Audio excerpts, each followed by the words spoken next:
Hi, I'm Maria Theoharis on social media. The other day, a little girl was standing behind me. She was reading Oh, all of the cartoons and saying, "Look, Mummy, that lady's got writing on her shirt," and reading out what was on it. That's Lou. Lou and Lynn organise Coastal Sewcial. Grab a cuppa and watch or listen to Lou and Lynn for Sober 50 now. Today, everyone, we've got Lou and Lynn and they run Coastal Sewcial, and we're going to talk about all things sewing. Thank you for coming onto the podcast for Sober 50. Oh, thanks for having us. Yeah, thank you. You're welcome. So, Lou, can you put your hand up so people can see who you are? I'm Lou. I'm Lynn. Before we start, how long have you been following the Sober 50 account on Instagram? So we worked it out. I think I've been about 5 years, so 2019, 2020. Yeah, and I came a bit later to it, so it was probably about 3 years ago that I've been following it. We love it. Yeah, we do. Are you finding it easy enough to use the monthly hashtag when it changes each month? I must admit, I find it really hard to do that because I keep forgetting which one it is. But I've now got to take a screenshot when it's announced on stories, and I then can go back to it and remember it. It seems that everything's found. So, when I post something, I know so if 50 like it, so it must be found by so. It's much harder, isn't it, I think, since they changed the hashtags. Yeah, I don't post anywhere near as much as Lou does. I'm not very good at taking selfies, and I don't have people to take photographs for me readily that would do a good enough job anyway.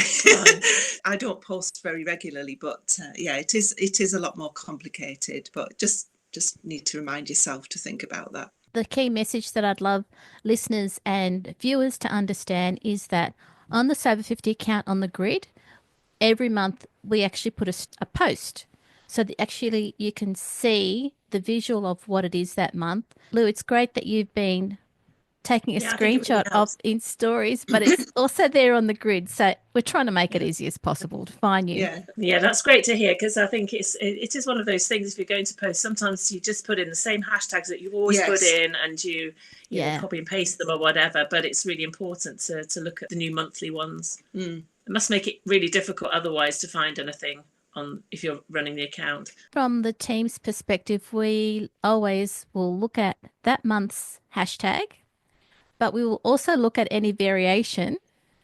All right. Because we know that it's never really clear on Instagram, and we know that things change. So we want to just find you. So tell me about Coastal Sewcial, because it seems that you're the drivers of Coastal Sewcial. Would that be right? I think we both met through other socials. So, we're very lucky where we live to have other socials that we can attend.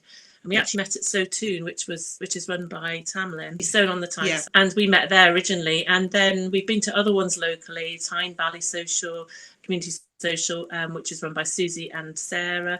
And then we decided there's nothing where we are in we live at the coast, and we just thought we'll dip our toe, but we don't want to necessarily dive straight in and do it every month. So we've done a few, and we're building it up very slowly, but it's just for getting people together and the joy of sewing together, really, in a nice location. Yeah, there's quite a few people at the socials that we go to live nearby where we are, so it's convenient for them, but equally we didn't want to impose or detract from the other socials because we love them. We love them too. So we didn't want to try and take people away from those. It was more of an addition. Yeah. And at first we didn't know whether we were just going to have it as a one-off. We did a one-off to start with, And I think that's what, it's just a chance. Let's try it out and see in a safe way. And we wanted to do it in a non-profit way as well. So the place where we hold it is a charity itself. So we said, well, if you organise it through Eventbrite, we'll get the people there. And then we did it as a once-off. And we liked it so much, we thought we'll do another one.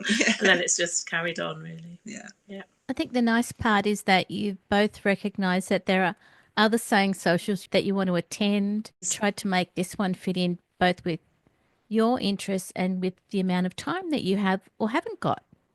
Yeah, exactly. I think that's the thing. It's trying to spread yourself across them all is really difficult, but we want to go to them. So sometimes at a weekend, we might have one on a Saturday, and another sewing social will be on the Sunday. Yeah. I have been known to give up my whole weekend to going to both. They've got regular dates, so we know where to fit in around them, so we don't cross over with them, which is good. Yeah. For people who are viewing this podcast, Lou and Lynn have got two really lovely shirts on. Lynn, do you want to tell us about your shirt? Yeah, so mine is it's actually a hack of the dress of Seasons of East Autumn in London. It was Lou's dress that first sort of attracted me to the pattern.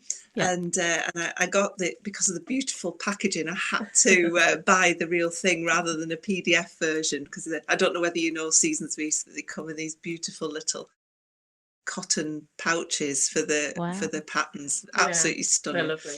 Yeah, I didn't want to do the dress before I'd tried it for size to see if it fit properly. So this is the second one, because the first one was a bit snug. So this is the second one, and I'm now going to do the dress. So yeah, I love it. Oh, excellent. And Lou? And mine's it is a bit of a mashup. It started off as something else, and I can't remember what it started off with, but it was a big tunic with a collar.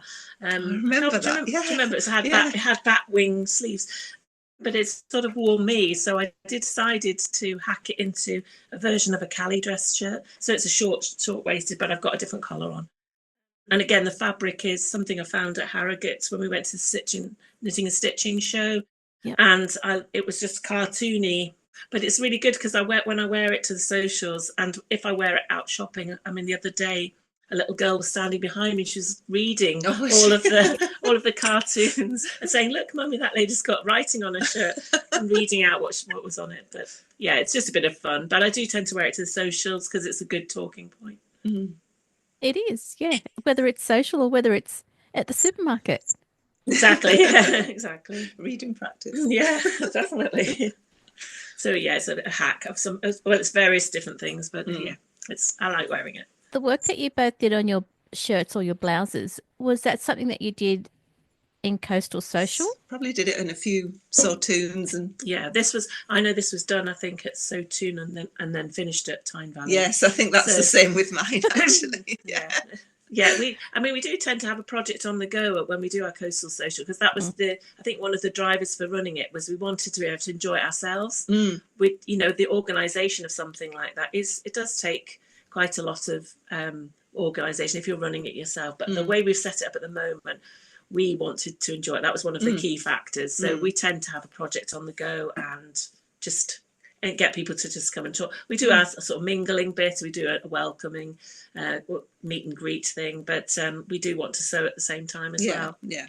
Would you like to discuss how you go about organising Coastal Sewcial so that if other people are watching or listening, they might get some ideas about how to develop their own in their own area? Do you want to start, Lynn? Yeah, we wanted to do it, but we weren't sure how much time we could commit to it. So we wanted to do it on a way that wasn't going to be too pressurised for us. So, we knew if we were organising it ourselves, we'd have to maybe think of having a bank account or insurance for it or an Eventbrite account and all of that type of thing. And we just weren't sure that we wanted to go to all of that trouble if it was only going to be a one-off event. So it was perfect when we found the charity that Lou mentioned. It's the old Lowlights at North Shields. They were willing to actually do that for us so we could go under their insurance. They would collect all the money via their Eventbrite account. So we knew that everything that we raised on the tickets was going to be for their charity anyway. It was more than enough to cover the cost of hiring the room, because that was also a bit of a concern. It was quite expensive to hire the hall, and we weren't sure that we were necessarily going to get the interest on that first one, as it was. We had people, we were oversubscribed. We had to add extra tickets, so we needn't have worried about that. But it did take a lot of pressure off, knowing that we didn't have to set all of these formalities up ourselves. And the other thing we did, I think, just picking up from that, is we wanted to make sure that we had people, just that the first one, we wanted people we knew to go, to people that we already had a connection with from other socials. So it was a safe way to do it. We haven't yet had any opportunity to open it up to other people, which is something we really want to do in the future, to get new people to come, because all our regulars keep booking on. They want to come again and again. So it made it much more interesting and easy for us, because we knew they know what to expect when they come to a social. We did an explanation, but they're used to the format of other socials, so it made it easier. So I would say starting with friends really helped. Yeah, because some people may have not been familiar with socials, may have expected it to be more of a sewing class, lessons, or maybe not turned up with equipment, or hadn't even sewn before, and that would have been a very different style. So that's right. Everybody was aware of what they were letting themselves in for. And I think the other thing we really wanted to do, and we're in a fortunate position, we're not doing it as a job or raising money for ourselves. It was more about doing something for our local community, creating something that people could attend and enjoy, but also would be of use to the charities that we work with, or we're working with. And it's mainly the lowlights at the moment we work with, but we wanted to, in the future, expand it to other local charities as well. So our swap table, and we set that up. That was just basically anything we had in our stash. We just used all of those donations. People, if they'd made a donation, that was given to a charity that's close to Lynn's heart, which is the Watch House. That's a really good thing that you've partnered with the Watch House, and as you said, any of the donations go straight there. No one has to take them and try and find somewhere to take them afterwards. Well, I think the insurance thing was the bit that worried us most. I think, having to have the public liability insurance and all of that. And we do know that other people have managed to do that. But it's having somebody legal who knows what they're talking about that you can tap into. And I think it is something we'll think of in the future, possibly. If we were doing it more regularly, I think we would want to make sure that we spread the charitable donations to there's lots of worthy causes in our very local area that we do support when we can. We would like to share some of that with some of the others, but that would mean doing them more regularly to get enough donations to make it worthwhile, I think, because then obviously we would have to take out expenses to cover things like the insurance and other bits and pieces. So at the moment we try and pretty much support it ourselves, don't we? We don't really have any expenses. We would take along a cutting board, a cutting mat, and some equipment that people can use, like an ironing board and an ironing stick, a couple of ironing stations. We've just got those ourselves, and we take them along. So that really helps. But we've picked up quite a few tips from other socials, like having enough extension leads, making sure that there's enough electric points. All of those things are really key when you've got everybody with a sewing machine and possibly an overlocker, and having enough space. And we've learned a lot about the venue as well. So we particularly chose a venue which had a great view of the sea. Nice. Just because it was really nice to come to. It has it's got a lift, so it's accessible for everybody. It's got a really nice cafe as well. And again, the cafe is part of the charity. So anybody having their lunch there also adds to their income or their profit. So they do like us to attend. Yeah, they love us when we come. When are you doing your next date? It sounds like the perfect model for anybody to understand how to partner with a charity and make it work for everybody. We've been thinking about it for a while, just doing a one-off, but we were worried about all of the things that we've mentioned, and actually it's made it a lot easier, and we really enjoy doing it as well. It's not hard. It's a lot more relaxing for us. Yeah, it is, and we get to sew as well and meet our friends, so it's fun. So that brings me to the next question is, do you sew clothes, and what do you enjoy sewing? We're both so close, aren't we? Yes. I started off sewing lots of things for my granddaughter.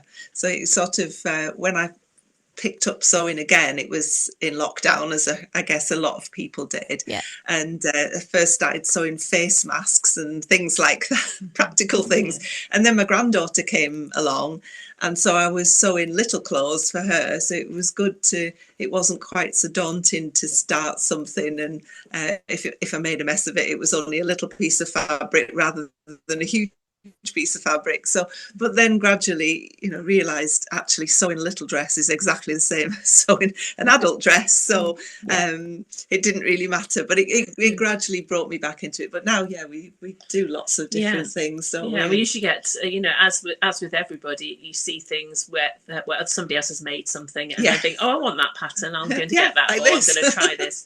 I mean, I've been sewing for quite a long time, and again, like a lot of people, I sewed when I was younger, and not so much when I was sort of in my mid-teens or early 20s, but then I definitely came back into it. And I think I've slowed down. I've tried to slow down a little bit. trying to do some slow sewing as well as the quick fire. You know, I try to think about what I'm making a bit more about, whether I need it in my wardrobe and so on. Because I think at one time I was just making stuff because I liked it and I liked the fabric and so on. And when it was finished, I thought, well, I haven't got anything to go with that, or it doesn't really work with my lifestyle. So I had lots of dresses which I wasn't wearing and so on. So I have been thinking more carefully about what I make and why I'm making it. And the slowing down. I've really recently been inspired by Judy Williment-Ross, who you know, I think, Yes. Maria. Yeah, she's lovely. I know you've met her, haven't you? But I think all of her work is amazing, and I'm really thinking about trying to slow down a little bit and make some garments using some more recycled fabrics. In fact, I've been collecting ties recently. I'm making a silk tie coat, which I haven't started yet, but I'm making a toile at the moment. So, but that's all due to Judy's inspiration. Yeah, I've been trying to do a bit more of the recycling as well. The good part with what she's doing with recycling fabric from clothing that was going to be outcast anyway, so it was good quality, but it was already damaged and it was just going to get thrown out. But she's done a lot of work to make sure that it's being used again. And again, it's slow sewing, but very rewarding. Yeah, and this is something we talked about recently. And although we've only had a couple of sewing events, what we want to do now, the next step for us, is really to think about making our sewing events have some sort of purpose as far as sustainability. So we've talked a lot recently. We've been trying to find local artists and people who would want to use small scraps of fabric. There are quite a few of them actually when you start delving down. We've got a local zero waste shop near us who knows lots of artists, and so we're trying to think about ways in which we can say to people, bring your scraps, bring the very small pieces or bits you're not going to use, and we'll collect them and repurpose them or resend them out to people who will use them. So that's what we're trying to think of, a way of doing that in a manageable fashion without having big bags of fabric. And that's the next thing for us, because we don't want them to go into landfill. We've got lots of connections I think we could use. We just need to open those pathways up, really. Well, you've taken the first steps, which is thinking about it and then looking at what's the best options. I hope that this year you find an option that everyone can take part in. Yeah, I think it'll be really good. Hopefully it'll be exciting. Yeah. And I think everybody will be grateful actually, because a lot of people do bring the fabric that's left over that's sufficiently sized for the swap table, but with the little scraps you don't think, oh, I can't make anything from this, but I don't really want to throw it out. So a lot of people have tried, you know, we thought about the closet core buffet, and I think I know a few people that have made that, but you know, how many buffets do you need in your life? So exactly. Yeah, and they're really heavy. And then we were thinking, well, we could make them for charity, but then it's the fire safety regulation side of things made for charity. So that was an idea we went down, and then thought, actually, if we could find somebody who's wanting, you know, a lot of local artists who use very small pieces of fabric, they may want to have a collection of different colours or different types of fabric. So we're going to investigate it anyway. We've got a few ideas of what we're going to do with that, and hopefully we can get those artists to come and talk to our sewists at the social, or even just tell them a little bit about them and then perhaps a way of collecting them and passing them on would be a really good way, because everybody wants somebody you can pass your little bits on to, I think. Every sewist anyway. I think the fact that you're thinking about how to also bring the artist to the group is a really good way of, again, opening up ideas and opportunities. So I'm looking forward to seeing what happens next. Yeah, it's all very early days, but I think we've definitely got something. We definitely have got some avenues we can follow. So we'll be working on that in the next couple of weeks. Yeah. Okay. So Lynn and Lou, you sew with a great deal of thought. What state is your sewing room in? I'll start, because you can see mine. I've tied it up for you, Maria. Mrs. Goody Two Shoes here is impeccable. I have just decorated it, mind you, so that's why it's looking tidy, because it was a bit of a state. I had too much stuff, as everybody has, too many different hobbies that all connected. And I decided to pare down. So I have repurposed a lot of things. I've sent quite a lot to charity. I've given a lot away. It feels more calm in here now. Yeah. So yeah, I'm very lucky to have quite a big space. So I'm all right. Yeah. Mine is less calm, I have to say. Mine is a bit frantic. So yesterday we weren't sure if the internet was going to work properly in Lou's sewing room. So there was a chance that mine would have been the room that we were filming in. Yeah. And there would have been an awful lot of tidying up yesterday had we been filming there.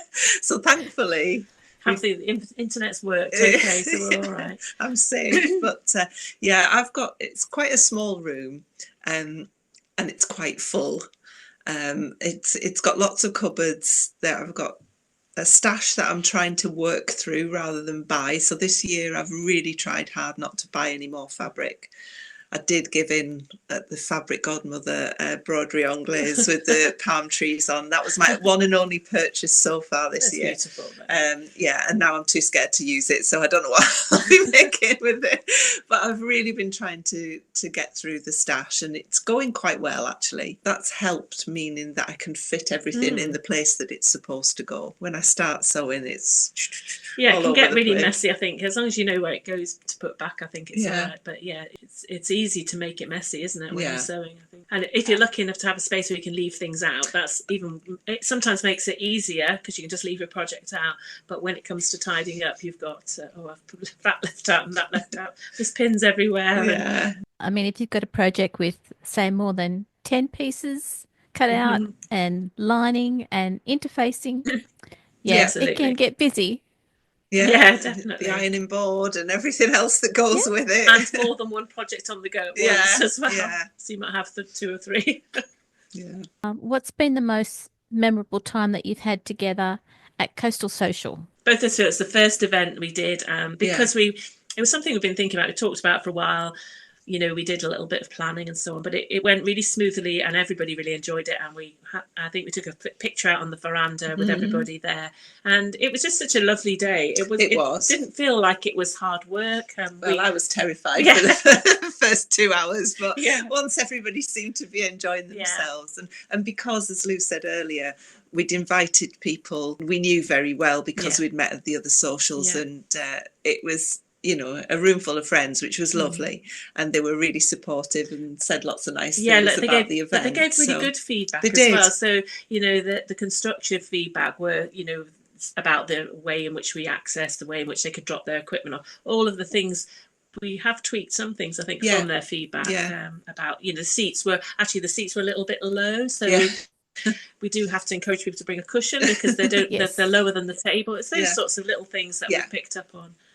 But we really enjoyed it, so it made it really special, and that was our favourite moment, I think. Yeah, and the cake, obviously.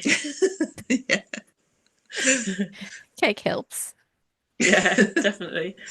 So now that we've spoken about what you've been doing, what advice would you give to people who want to create a local sewing community? Just do it, really. I think so. I think don't overcommit, I think, was the main one. We didn't want to get into running a sewing event. We've both got other things we do lifestyle-wise. We didn't want to have to do it every month. We do it as and when we can fit it in. So decide what you want to do. There are people we know who want to do it every week or every month, and they want to commit to that, and that's great. But I think start really small. Start with people that you know really well. Friendly faces always really help, I think, to make it go well. And they'll give you honest feedback as well. They won't say, it's just, I loved it, and then not come back. They'll give you pointers as to what you can do because they feel safe enough to do it. Yeah. I think we are at the point where we really want to invite new people into it as well. So I think, although we've had different people attend, all of them we know, we want to now open it up a bit wider as well and get some new people in. We make the event clear, I think, that, if you haven't got... accessible accommodation, or if you haven't got food opportunities on site, make the expectations really clear. Make it clear that actually bringing your own project, and we just set out those things in a document that went alongside with the Eventbrite page. make it clear that it's not a sewing class, because one thing we did do was say we didn't want anybody under the age of 18 because of the logistics with safeguarding and so on. So we made that a really clear stipulation. We wanted to make it really enjoyable for ourselves. So I think that was the primary thing. You know, it needed to be fun. Yeah. And easy to organise. And we have enlisted the help of people to help us set up tables and things like that. So all of those things are important. Logistics are really important. And the team at the old Lola, they're really good at helping us set up the furniture. They are. And They're very things, helpful. So they're really sweet. They're all volunteers as well. Yeah, they do a great job. Yeah. Well, Lou and Lynn, thank you for coming onto the podcast with Sew 50 and for talking about the experience of creating a local sewing community and keeping it running so you're all happy.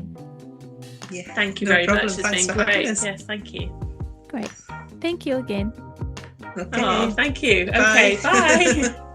This episode of Sew 50 podcast on Sew Organized Style was both video and audio produced by me, Maria Thea Harris, in my sewing room with permission of Lou and Lynn. Sound by Kaneef on YouTube. Many thanks for the ongoing support of the podcast Patreon contributors. Their ongoing support each month enables me to develop these podcasts for free.